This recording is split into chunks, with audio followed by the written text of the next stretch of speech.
Place where people are fighting for their lives as they battle COVID. It's happening here in a sterile, quiet, and desolate environment inside the Bonner General ICU in Sandpoint, Idaho. It's a small hospital with only 25 critical care beds. The hospital has been mostly full for the last few months, now operating on crisis standards of care. Now it just keeps spiraling, and it's personal, and people are dying, and people are dying who don't need to die.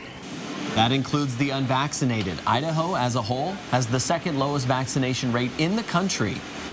Between having to deal with an onslaught of COVID patients to being in a community where a lot of people don't believe what's going on, it's devastating healthcare workers. Today, they tell their stories as they continue to work the front lines. Just to be transparent, 4 News Now allowed Bonner General Health to screen video before you're seeing it, not to change any content, but to protect patient privacy. Elenee Dao is here with this exclusive look inside the ICU. The day-to-day work doctors, nurses, and hospital staff have to do is draining. Right now, they're caring for 16 patients. 10 of them have COVID. 3 are in the ICU. On average, 95% of their patients are unvaccinated. People are dying often, and doctors and nurses don't know how much more they can take. We have this gorgeous lake, this beautiful mountain, a small town feel, and we fell in love with it then. It's easy to fall in love with beautiful Sandpoint, Idaho, a town of about 7,000 people, including Dr. Stacy Good and her family. I am still in love with all those things. There is a growing movement up here that is very individually oriented, that makes it hard to be a part of when you don't support it. A movement of people against masks, vaccines, and COVID.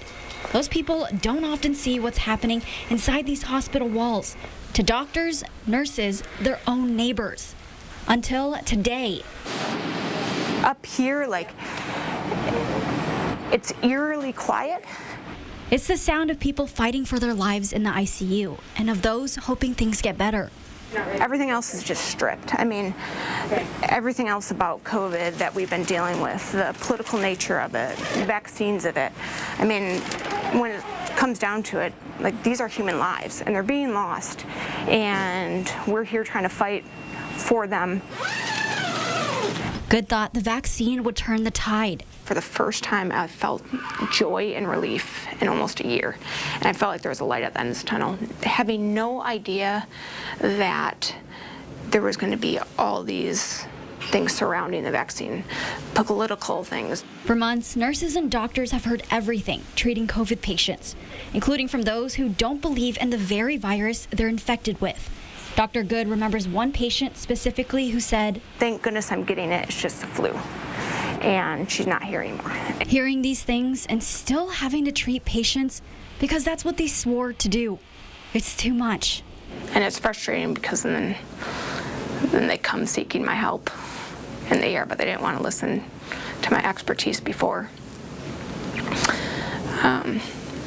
But we'll always take care of them. I'll take care of them like they're my dad or my mom or someone that I love.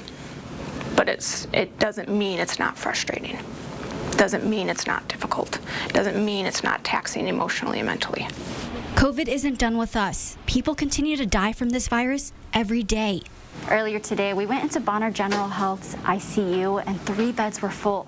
Just a few hours later, that 4th bed got taken up. Today, 1 day later, another one of those ICU patients died. In a normal year, Bonner General Health says an average of 20 people die in their hospital. So far this year, 66 people have died. If I could show you what I see when I walk through the hospital, then maybe you would believe. It's real, it's heavy, it's very emotional. We're burned out and we're tired. In the beginning of the pandemic, Bonner General Health was prepared, ready to take on COVID patients. People praised them.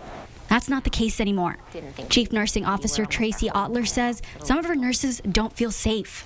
A year or so, we were hailed as heroes, and now it's just the complete opposite. We're lying, we're fabricating, we're not, and it's very disheartening. It really is disheartening. And the hard part is, because of HIPAA and privacy, we can't often say what's really going on to protect the people in our community. We are a small community.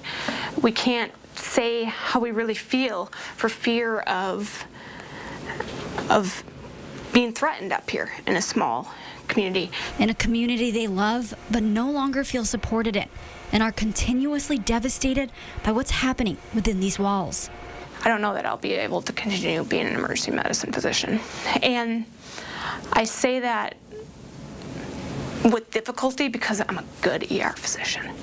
And when a patient is sick, I enjoy what I do.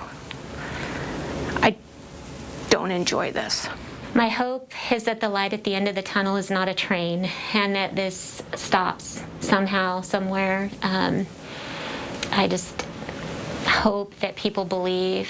I hope that there's an answer and that we get back to some sort of normalcy, if we even know what that is anymore.